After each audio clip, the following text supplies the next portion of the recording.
Fischl waiting for us? The time has finally come.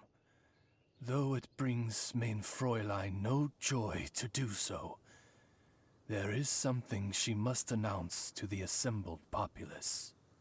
My loyal servants, one must bid you adieu till such time as I beckon you once more.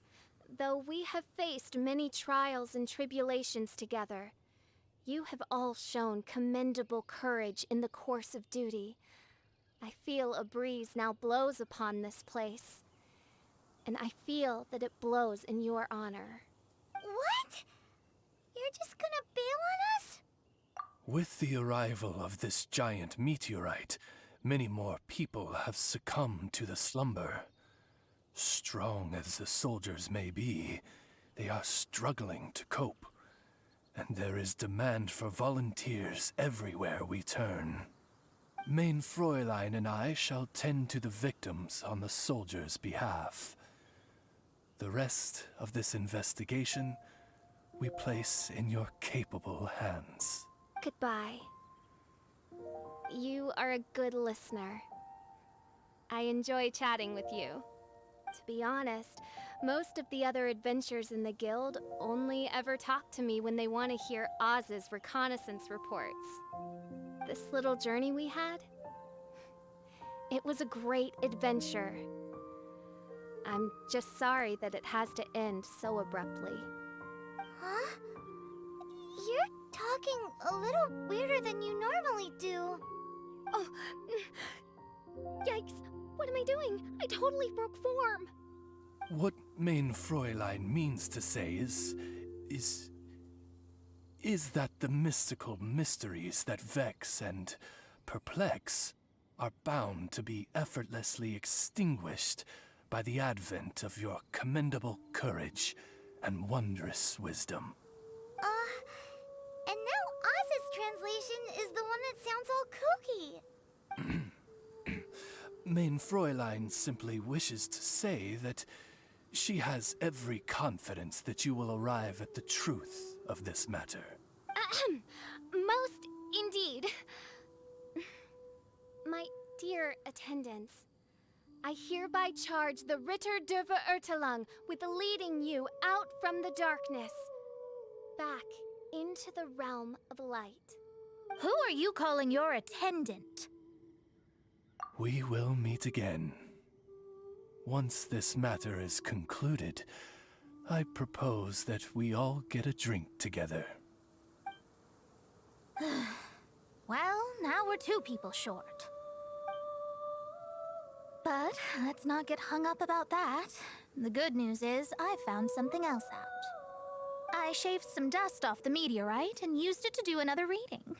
It was actually really effective. These rocks have been around for hundreds, maybe even thousands of years. Leonard must have lived a very long time ago. The meteorites carry his will and can pass it on to others. In other words, centuries on from Leonard's life, and the strength of his will is not diminished one bit. A guy from the distant past with a burning ambition to scale the highest mountain. I'd be willing to bet that he was an adventurer. Just like you. An adventurer? That does explain his obsession with mountain climbing. Our approach so far has been too passive, and time has been against us every step of the way. We need to change our strategy, and we need to attack this problem at its source. Paimon agrees. From now on, we need to put Leonard at the center of everything we do. Yes, because if the meteorites carry Leonard's will with them, then it's precisely as Fischl said. The rocks are, in a sense, a curse. I'm a little incredulous, but it turns out her blind guess was actually spot on.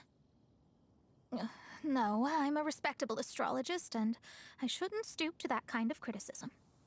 Anyway, all we need to do now is remove the curse. Okie dokie.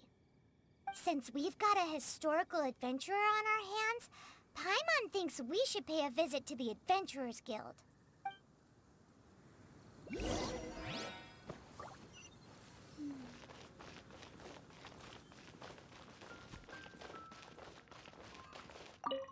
records show that there have been many adventurers by that name over the years. It is impossible to know which one you refer to. However, I do recall that there is a book in the library authored by someone called Leonard. Perhaps you should take a look?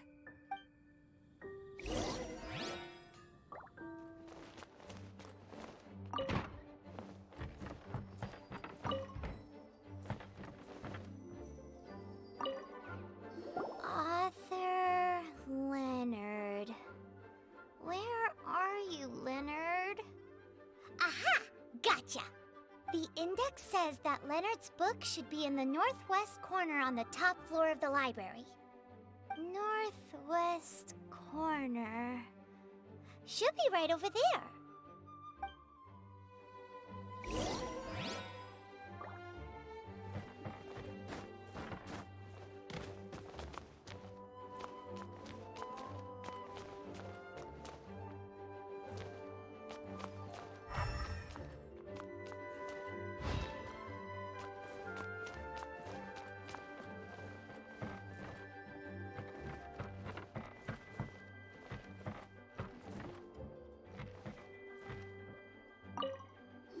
Found it! Of Mountains and Seas, a guide for adventurers written by Leonard. But the words have faded, and there are even pages missing. Paimon's got no hope of reading this. Darn. Maybe we're just wasting our time on this one. Oh, right! Yeah, Mona! She might have a better idea.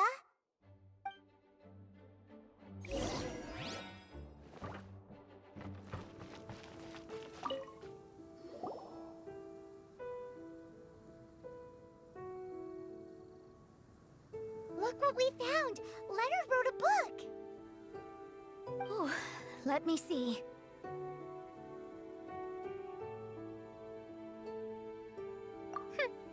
I could have predicted as much. Your average astrologist would definitely give up at this point. But I am Mona, progenitor of the future of astrology. Nothing can stand in my way. I simply need to deduce the missing portions with my astrolabe, write them in, and then decipher the text.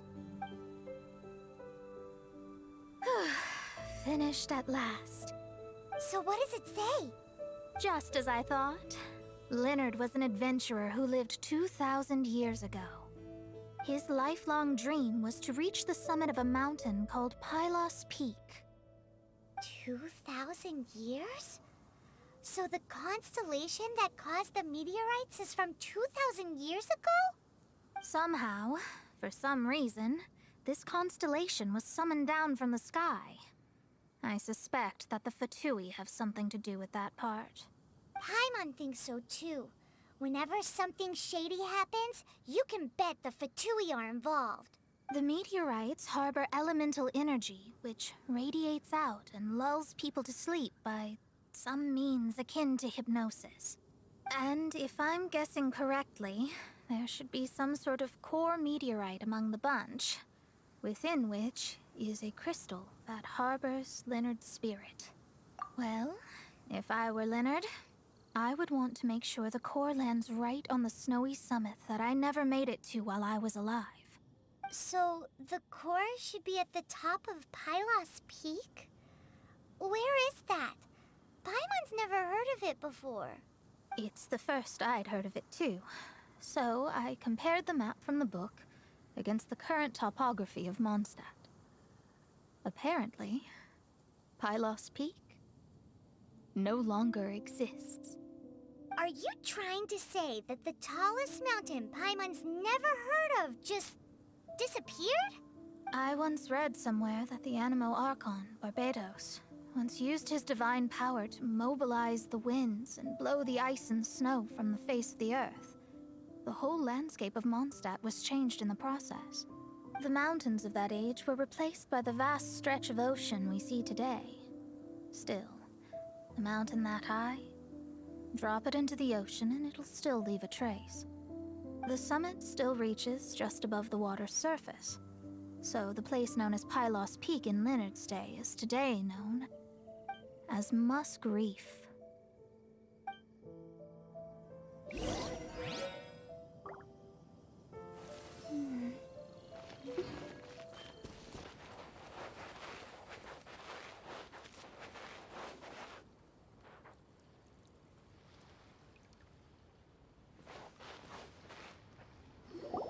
Oh. So, this is Pylos Peak.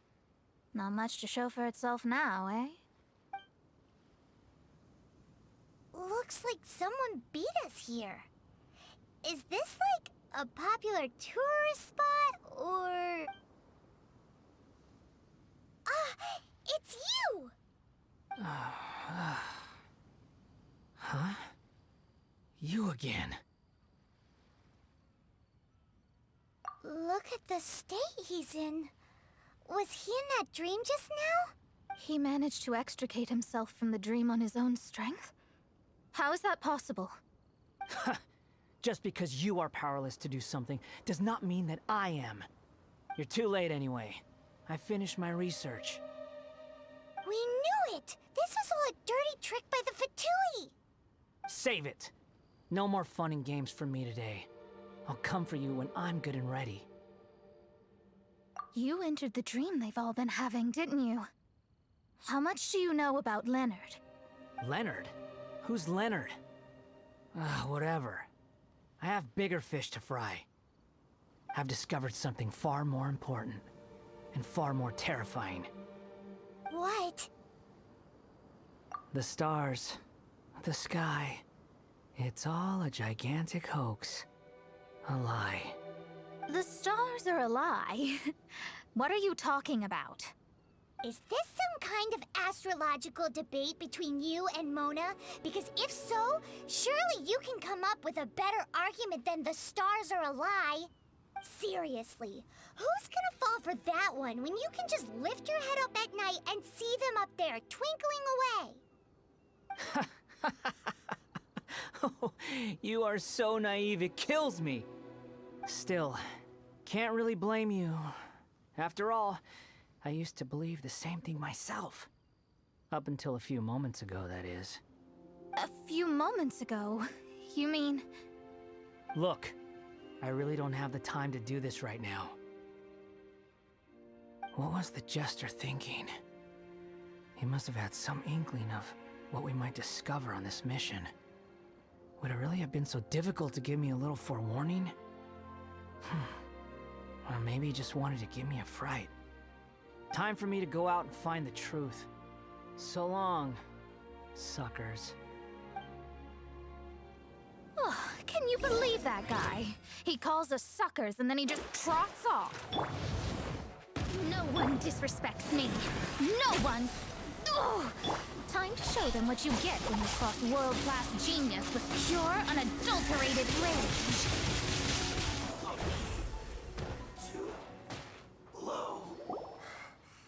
Wow, you fought so fiercely. Told you. That's what happens when you disrespect me. You bet I am. Paimon, you agree too, right? Did I show those Fatui who's boss or what? Sure did. Without you here, those guys would have caused us a whole lot more trouble.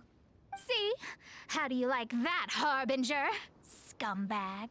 He seemed genuinely shaken, though. I don't think he was lying. I was always taught to talk about the false sky during astrological readings. Could there be more to such phrases than I have been led to believe?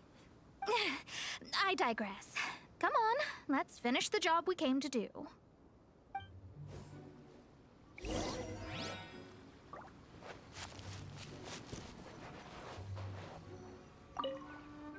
Whoa, this must be the core. It looks totally different from all the other meteorites. It's way more shiny. This stone harbors an unbelievable amount of elemental energy and human desire. It's the core, all right? Yes. Otherwise, the victims will never wake up. This core is the root cause of everything that has happened.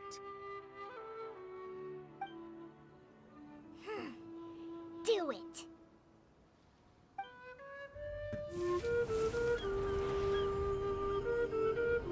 With ropes, we can scale mountains. With boats, we can sail the seas. By age 40, I had conquered every last domain. Pylos Peak alone defeated me. As an adventurer, and well, maybe in other ways too. Now, I am approaching the end of my life. Many times I have sat and stared up at that peak as the boundless snow slowly engulfed me. It is a beast without weakness, the merciless face of the world. It fills me with fear. And when an adventurer loses courage, they can no longer climb mountains. My mountaineering days may be over, but I have a greater ambition now.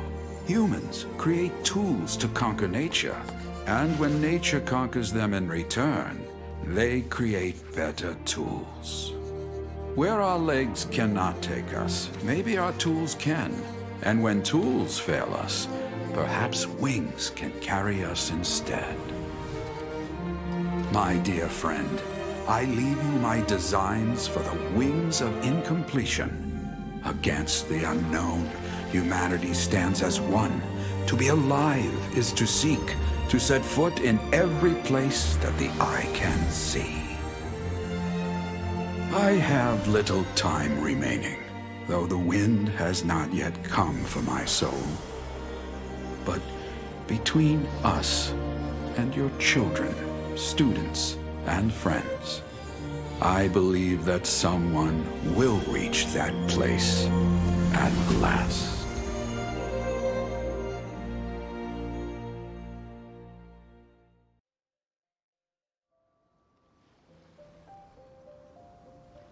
Wow.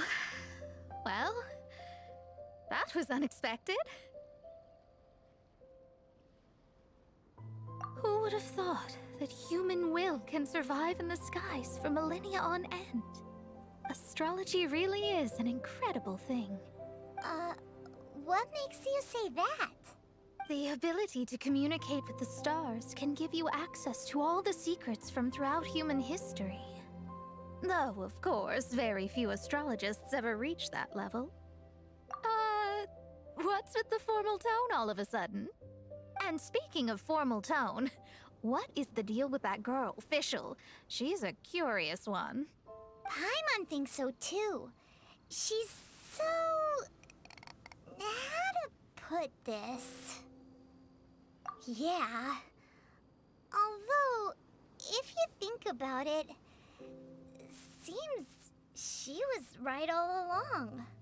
Is she one of these people who uses the wrong method but still gets the right answer? You may well be right. Even so, Paimon thinks that the most surprising thing of all was how Pylos Peak turned into a teeny tiny little island. A mountain of yesteryear now sits as an island in the sea. Almost anyone from Mondstadt could reach it now, just by jumping in a boat. In other words, everyone can climb Pylos Peak now. Do you think Leonard would be happy about it? The situation with Pylos Peak might be a bit of a shock. But now, with the help of the Animal Archon, the people of Mondstadt are able to glide. With wings, people can travel further and higher than ever before and explore new and unknown places. The victims should finally start waking up now that we've dealt with the core. And we have finally finished our commission from the Adventurers Guild.